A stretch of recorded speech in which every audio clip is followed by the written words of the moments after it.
गई है भैया, माता पिता अलग कमरे में रहते हैं, बेटा अलग कमरे में रहते हैं। भारत और पाकिस्तान का सरहद खिंचा हुआ है बीच में। एक ही घर में रहेंगे लेकिन अलग अलग रहेंगे। निवेदन करूं मेरे भाई बहन, अलग अलग कहाँ है, हम अलग अलग है जीवन में। और एक बात बताऊं मैं आपसे, एक मेरी प्रार्थना है, आप अगर स्वीकार कर लें, मैं एक सत्य घटना आपको बता रहा हूं रायपुर की। रायपुर की सत्य घटना है। विनय साहू जी हैं, एक उनके यहाँ कथा चल रही थी और उनके परिवार में कहा कि गुरुजी बहनों के यहाँ जाना है। हमने कहा ठीक है, हाँ भैया। हम उनकी बहन के यहाँ गए। 5 बहुएं हैं, एक ही हंडी में भोजन बनता था। हाँ अच्छा, इस कितने परिवार हैं यहाँ जो 2 भाई है, 3 भाई है, 4 भाई, एक हंडी में भोजन बनता है? एक बार ताली बजाइएगा इन सब के लिए। मैं भगवान से प्रार्थना करता हूँ ऐसा ही राम राज्य की स्थापना अपना घर में बनी रहे।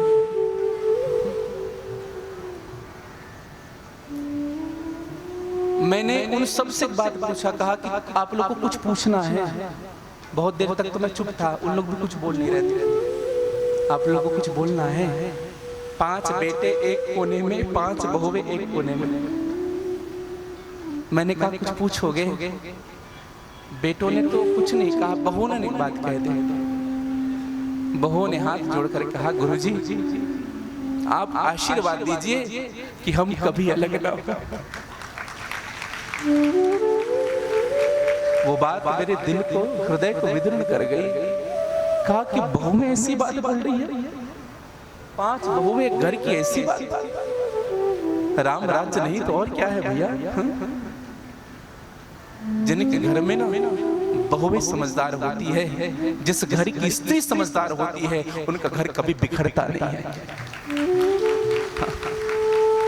प्रार्थना करो मेरी सभी माताओं से, सभी बहनों से, सुख और दुख तो जीवन के धर्म है। जीवन में सुख भी आएगा, दुख भी आएगा, लेकिन परिवार नहीं मिल सकता। परिवार नहीं मिलता है भैया, और हम परिवार से अलग रहते हैं। इस दुनिया में सबसे बड़ा स्वर्ग है संयुक्त परिवार।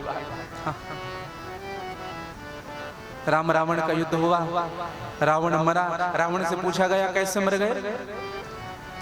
तुम तो राम से सभी विधियों में श्रेष्ठ थे, बल में भी राम से श्रेष्ठ हो, संपत्ति में भी श्रेष्ठ हो, सेना भी उनसे अधिक है, तुम्हारा नाम भी खूब है, ताकत भी बहुत है।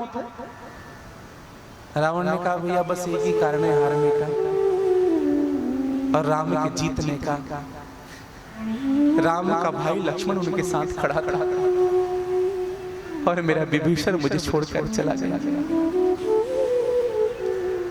बस कारण यही है। हमारी भी जिंदगी में हम जब किसी की हिम्मत नहीं होती, अगर आपका भाई आपके साथ खड़ा है, किसी की औकात नहीं आपको कुछ बोल सके। किसी की हिम्मत नहीं है अगर आपका भाई आपके साथ खड़ा है। लेकिन हम अपना भाई हमें दुश्मन लगता है। हाँ, अपना भाई, अपने लोग। हाँ, और एक बात बताऊं भैया, जब बैर लगने लग जाना तो समझ लेना आपकी जिंदगी की उल्टी गिनती शुरू हो गई है। हाँ, क्या हो जाता है। और एक और मैं प्रार्थना करूं मेरी सभी माताओं से, मेरे सभी भाइयों से, घर में कितनी भी झगड़े हो जाओ, कैसी भी स्थिति आ जाए, कैसी भी स्थिति हो, भले ही अलग अलग भोजन करो, लेकिन बात करना कभी मत छोड़ना।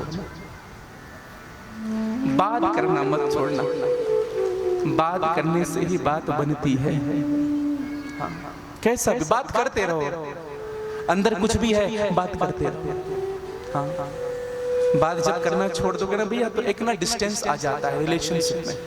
हाँ, और फिर वो डिस्टेंस को फिलअप करना बहुत मुश्किल होता है। हाँ, और एक और बात बताऊं, अगर आपकी गलती भी नहीं है ना, आप छोटे हैं, झुक जाइए, कुछ जाएगा नहीं आपका। हाँ, आपका भूल भी नहीं है और आप उस घर में छोटे हैं, तो आप स्वयं झुक जाइए, स्वयं पहल करिए। हाँ, मैंने एक बात पहले ही एक बात कही थी, आज भी उसी बात को कहता हूं, अगर आप उनके सामने झुक जाएंगे, बाद में जब उनको पता चलेगा नहीं कि इनकी गलती नहीं थी, फिर वो आपसे प्रेम ही नहीं, आपका सम्मान करना शुरू कर देंगे। हाँ, सदैव ध्यान रखिएगा। तो मैं निवेदन आप सबसे कर रहा था, माता पिता के चरणों में सर्वस्व है भैया, सब कुछ है। आज नंदीश्वर प्रभु कहने लगे कि भगवान गणेश जी ने 7 परिक्रमा की, भगवान गौरी शंकर के, और 7 परिक्रमा करके खड़े हुए। भगवान शिव जी बड़े प्रसन्न हुए, रिद्धि सिद्धि को बुलवाया, गणेश जी के गले में जयमाला डलवाई। बोले गजानंद स्वामी की जय। अब जैसे जयमाला डाली, गणेश जी खड़े हुए, तुरंत कार्तिकेय जी हवा की स्पीड से आए, परिक्रमा करके 7 परिक्रमा करके जैसे लैंड हुआ। कार्तिकेय जी ने देखा गणेश जी के गले में मोटी मोटी हार, अगल बगल 2 और स्त्री खड़ी हुई है। नारद जी से पूछा कौन है ये? नारद जी ने कहा ये इनकी पत्नियां हैं, इनकी शादी हो गई। खूब आनंद उत्सव मनाया गया। आप बाहर यात्रा कर रहे थे, इधर शादी हो रही थी। कार्तिकेय जी को बड़ा बुरा लगा। माता पिता के सामने प्रदर्शित तो नहीं किया कि मैं बुरा मान गया। तुरंत कार्तिकेय जी ने कैलाश पर्वत को छोड़ दिया और क्रौंच पर्वत चले गए। हाँ, क्रौंच पर्वत। और कार्तिकेय जी क्रौंच पर्वत पहुंचते हैं तो माँ को पता चल गया कि कार्तिक नाराज हो गया है। नारद जी को भेजा समझाने के लिए, नारद जी गए समझाने के लिए, कार्तिकेय जी नहीं आए वापस, वहीं रहे। एक दिन भगवान शिव ने विचार किया, हम स्वयं अपने बेटे से जाकर के क्षमा मांगेंगे। चलो पार्वती, स्वयं क्षमा मांगेंगे। स्वयं चलने लगे माँ पार्वती और भगवान शिव जी। जब कार्तिकेय जी को पता चला कि मेरे पिताजी आ रहे हैं, मेरी माँ आ रही है, तो कार्तिकेय जी क्रौंच पर्वत को छोड़ करके 12 कोस दूर चले गए। 12 कोस मतलब 36 किलोमीटर कहीं और पर्वत पर रहने लगे। भगवान शिव ने आकर के देखा जहाँ कार्तिकेय जी रहते हैं, बड़ा बुरा लगा भगवान शिव को। माँ ने कहा कुछ दिन रहते हैं स्वामी, हमारा बेटा यही रहा है, कुछ दिन यही रहते हैं। और माँ भगवती के कहने पर भगवान शिव ने वहीं अपना स्थान बनाया और कहा कि पार्वती, यहाँ मेरे पुत्र ने स्थान बनाया था, इसलिए आज हम भी यहाँ स्थान बनाते हैं। और उसी स्थान पर भगवान शिव जी अपने स्वरूप को प्रकट करते हैं शिवलिंग के रूप में। और ये शिवलिंग कौन हुआ? भगवान शिव का नाम हुआ अर्जुन। और माँ पार्वती भी उसी शिवलिंग पर निवास करती है जिनका नाम हुआ मल्लिका। बोली मल्लिकार्जुन भगवान की।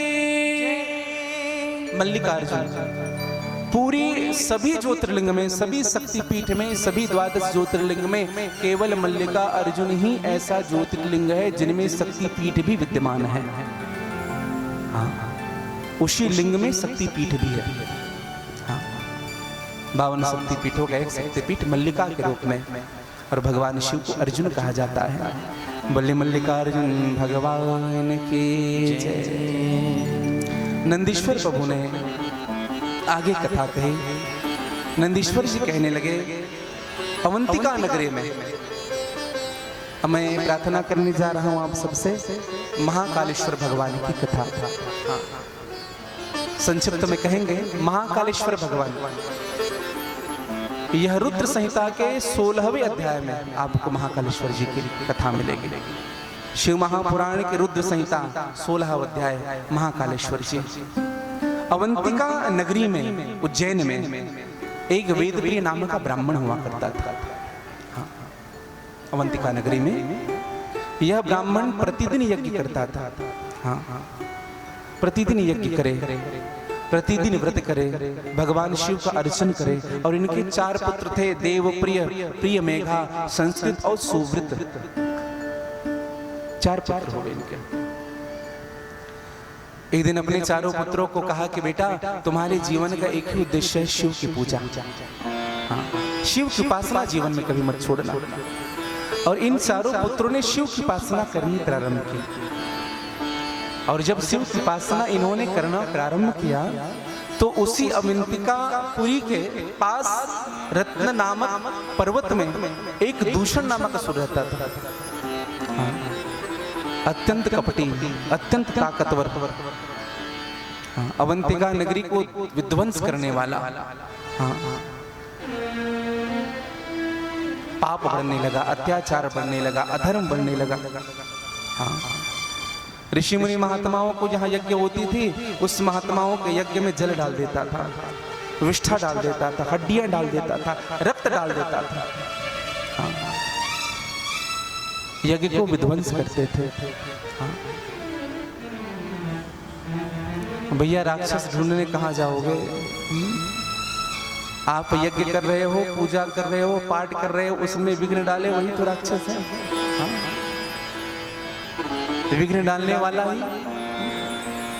और एक विशेष निवेदन करूं भैया, किसी भी यज्ञ में विघ्न नहीं डालना चाहिए। और एक विशेष बात कहूं, जहां ब्राह्मण देवता यज्ञ कर रहे हो वहां प्रत्यक्ष भगवान का वास होता है।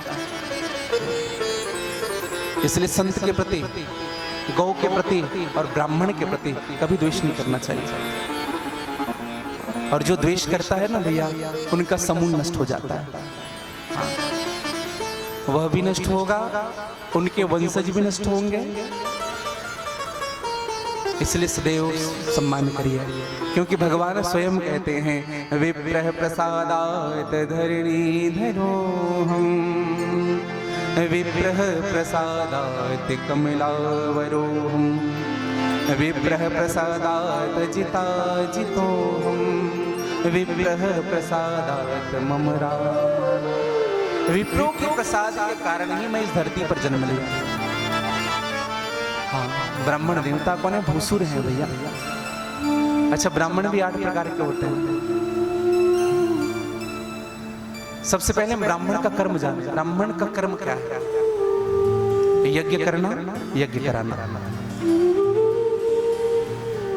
दूसरा शिक्षा देना और शिक्षा प्राप्त करना। हाँ, ब्राह्मण की कर्म है यज्ञ करना, यज्ञ कराना। दूसरा शिक्षा ग्रहण करना और शिक्षा देना। शास्त्र कहता है अध्ययनम अध्यापनम यजनम याजनम तथा दानम प्रतिगृहश्चैव ब्राह्मणां तथा कलावरम। अध्ययनम अध्यापनम, अध्ययन करना मतलब स्वयं पढ़ना और दूसरों को पढ़ाना।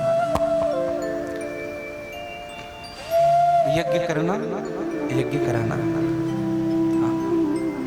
और तीसरा दान देना और दान लेना।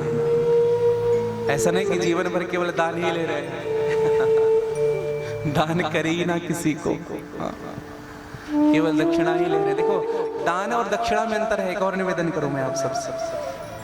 एक व्यक्ति ने हमसे प्रश्न किया, गुरुजी दान किसे कहते हैं और दक्षिणा किसे कहते हैं? दक्षिणा सकाम भाव से की हुई पूजा होती है और दान निष्काम भाव से की हुई कर्म होती है। समझिएगा भैया, दक्षिणा किसे कहते हैं? हमने पंडित जी को बुलाया, घर में सतरण की कथा कराई, रुद्राभिषेक करवाया, उनके कर्म के बदले जो हम उनको पैसे देते हैं वो है दक्षिणा। और दान किसे कहते हैं? कोई ब्राह्मण देवता आ गए, कोई कर्म नहीं किया, कोई पूजा पाठ नहीं की, फिर भी उनके लिए दाल चावल रोटी निकाल करके दे रहे हैं, ये है दान। तो लोग दक्षिणा तो खूब देते हैं, दक्षिणा तो खूब देते हैं। क्यों? क्योंकि दक्षिणा उन्होंने कर्म किया, अपने स्वार्थ के लिए आप कर रहे हो। और दान किसे कहते हैं? जिनमें कुछ पाना नहीं होता, जिनमें केवल देना होता है।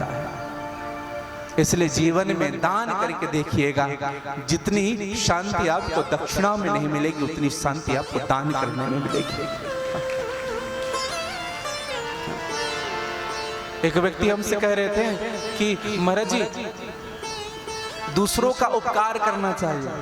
हाँ, दूसरों का। परिहित सरि से धर्म नहीं भाई, पड़े पीड़ा संग नहीं अनभाई। परिहित सरि से धर्म नहीं भाई, पड़े पीड़ा संग नहीं अनभाई। ओ पड़े पीड़ा संग नहीं अघमाई, पड़े पीड़ा संग नहीं।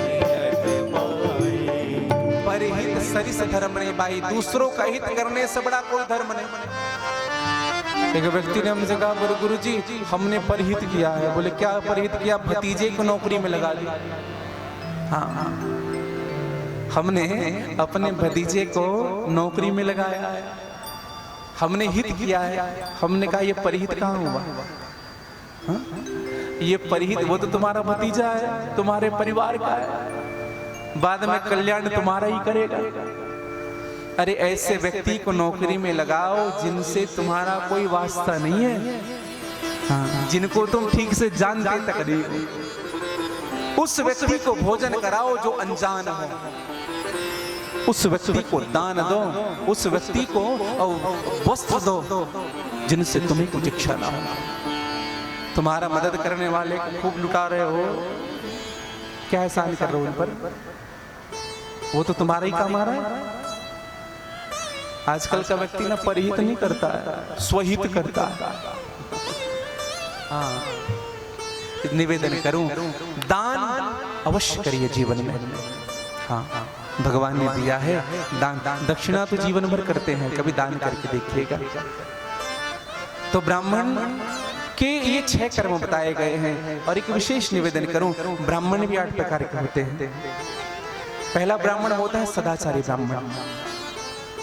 सदाचारी ब्राह्मण कैसे कहते हैं? जो पति और पत्नी से जो जन्म ले, लौकिक भाव से, हाँ, ब्राह्मण कुल में जन्म लिया है, वह होता है सदाचारी ब्राह्मण। दूसरा होता है श्रोत्रिय ब्राह्मण। श्रोत्रिय ब्राह्मण किसे कहते हैं? जो अपने अंगों के साथ वेद पाठ करता हो। ओम गणानां त्वा गणपतिं हवामहे, प्रियणाम त्वा प्रियपतिं हवामहे। वेद के जो मंत्र उच्चारण वो होता है श्रोत्रिय ब्राह्मण। तीसरा ब्राह्मण होता है तनुजात। तनुजात ब्राह्मण किसे कहते हैं?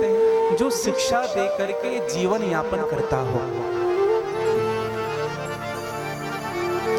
चौथा ब्राह्मण होता है अनुजात। अनुजात ब्राह्मण किसे कहते हैं? जो यज्ञ करके जीवन चलाता है, जो यज्ञ करता हो, कर्मकांड करता हो, स्वाहा स्वाहा करता हो और जीवन चलाता हो। 5वें नंबर का ब्राह्मण होता है ऋषि कल्प। ऋषि कल्प ब्राह्मण किसे कहते हैं? जो प्रसाद रूप में जो भी मिल जाए उन्हीं को स्वीकार करें, जो भी मिले दक्षिणा उसे ऋषि कल्प कहते हैं। 6वां ब्राह्मण होता है ऋषि। ऋषि ब्राह्मण किसे कहते हैं? जो ऊर्ध्वगामी होता है, हाँ, जो आपको आशीर्वाद भी दे और कभी कभी बीच में आपको डांट भी फटकार लगाए, श्राप भी दे, ऋषि। 7वें नंबर का ब्राह्मण होता है, 2 प्रकार की 2 टाइप्स हैं 7वें नंबर के जो ब्राह्मण हैं। एक होता है अक्षुण। अक्षुण ब्राह्मण किसे कहते हैं? जो खेतों में जो बीज गिरा हुआ होता है, अलग से वो और नहीं रोकता है बीज, जिसको शिला कहा जाए। शिला जो गिरता है उन्हीं को इकट्ठा करके जो अपने जीविकोपार्जन करता है, वो होता है अक्षुण। और दूसरा होता है इसी 7वें नंबर में हमें शिलोक्ष वृत्ति। किसे कहते हैं? रास्ते में जो भी उनको मिल जाए, हाँ, न खेत में उतरे न किसी के घर जाए, रास्ते में चल रहे हैं, जो भी मिल रहा है प्रसाद समझ करके उनको प्राप्त करता हुआ आगे बढ़े। और 8वें नंबर का ब्राह्मण होता है मेरे भाई बहन मुनि ब्राह्मण। मुनि ब्राह्मण किसे कहते हैं? जो मान अपमान से उनका कोई प्रयोजन नहीं होता, सन्मान निरादन आदर सब संत सुखी विचरन्ति। जो हर हाल में खुश रहे, हर स्थिति में जो अपने आप को ढाल कर रखे।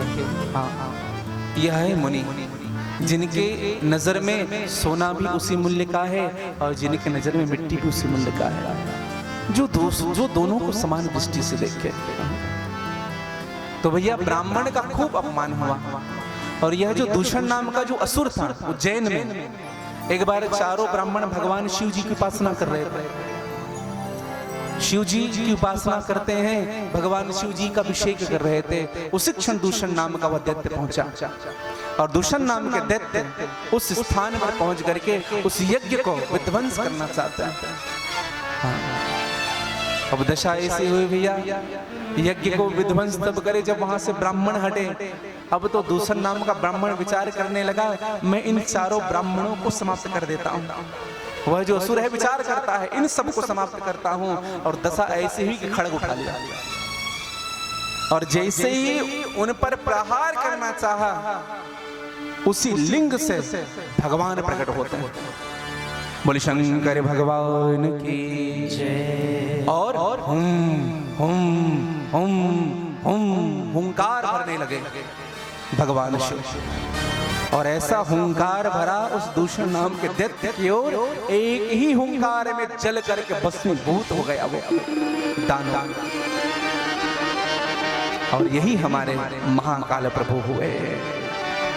बोले महाकाल भगवान की जय। और भगवान महाकाल के रूप में, कालों के भी काल महाकाल के रूप में भगवान उज्जैन अवंतिका में विद्यमान होते हैं।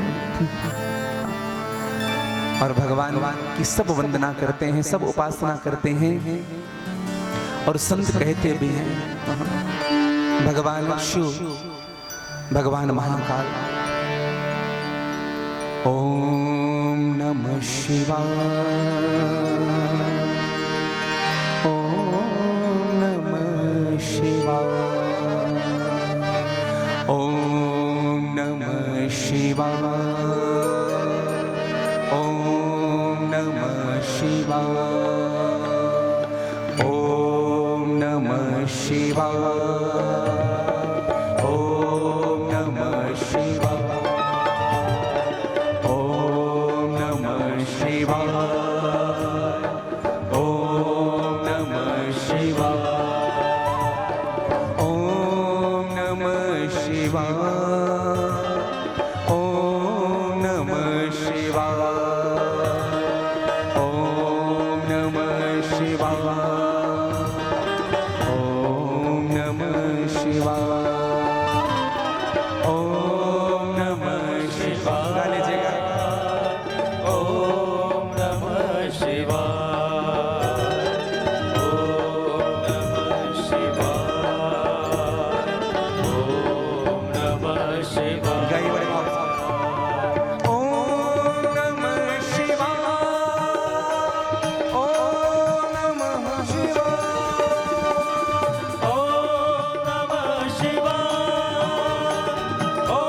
नमः शिवाय, ओम नमः शिवाय, ओम नमः शिवाय, ओम नमः शिवाय, ओम नमः शिवाय,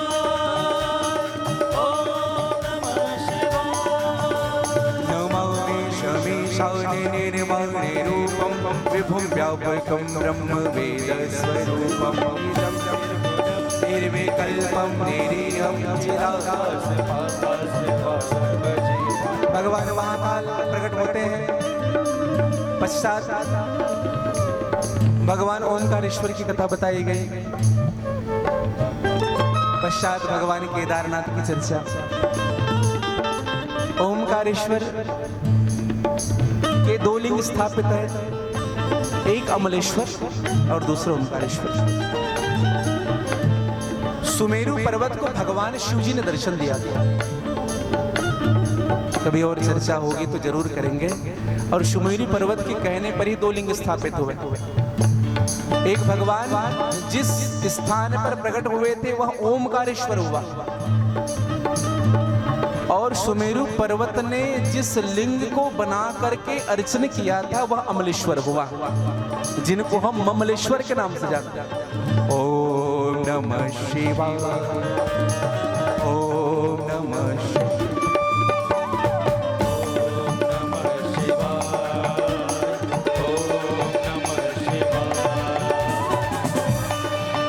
भगवान केदारनाथ धर्म के जो पत्नी हुई मूर्ति, उनसे दो पुत्र हुए जिनका नाम हो नर और नारायण। धर्म की पत्नी से दो पुत्र थे नर नारायण, संक्षिप्त में कहूं आप सबसे। और इसी नर नारायण ने बद्री नारायण में बैठ करके तप किया था, भगवान शिव जी की उपासना की थी। और भगवान शिव जी प्रकट हुए, वरदान मांगने के लिए कहा, तो भगवान नर और नारायण ने हाथ जोड़ करके निवेदन किया, प्रभु आप इस केदार क्षेत्र में विद्यमान हो। और भगवान शिव ने तथास्तु कहा, और भगवान शिव जी केदार क्षेत्र में केदारनाथ के नाम से प्रकट होते हैं। बोले केदारनाथ भगवान की जय। ओम नमः शिवाय,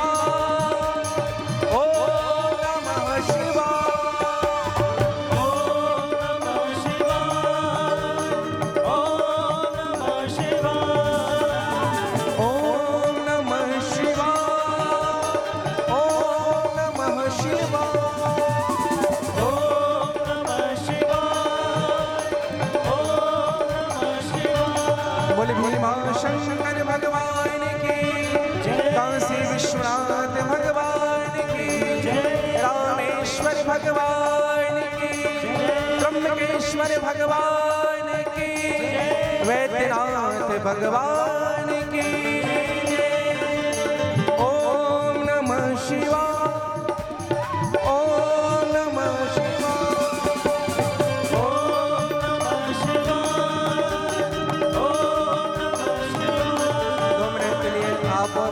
हम दोनों मिलकर रुद्राष्टकम का ध्यान करें।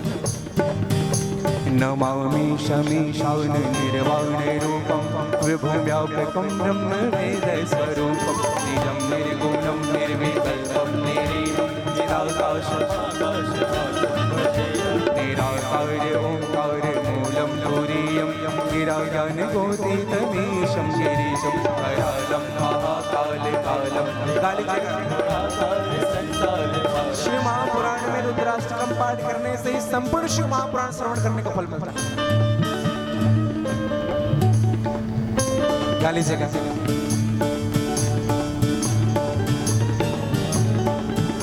गिरा ज्ञान गोतीतमीशं गिरीशं करालं महाकाले कालं कृपालं गुणाकारे संसारे पारं नतोऽहं तुषारादिशंकासे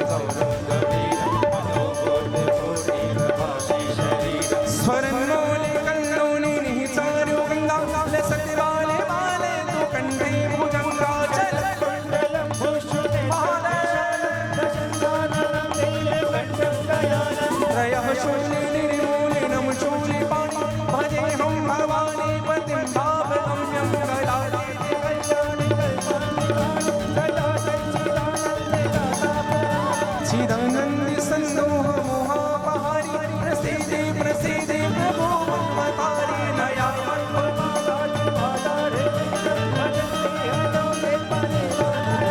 न तावत् सुखं शान्ति संतापनाशं प्रसीदे प्रभो सर्वे भूतादिवासं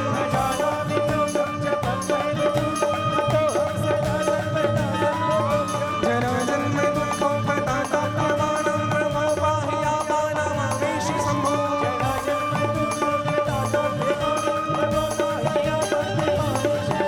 जटाटविकलञ्चलप्रवाहिमावितस्थले कलेवलं विलम्बितां भुजङ्गतुङ्गमालिकं नमट्टमट्टमट्टमन्निनादिवर्णमरवर चकारचण्डताण्डवोतनूतनहस्तवासं धराधरेन्द्रनन्दनीं साधबन्धुबन्धु सुरत्कनकसन्तति प्रमोदवारिमानसे काकराकतोरणी विरुद्ध गाय गाय ओम नमः शिवाय, ओम नमः शिवाय, ओम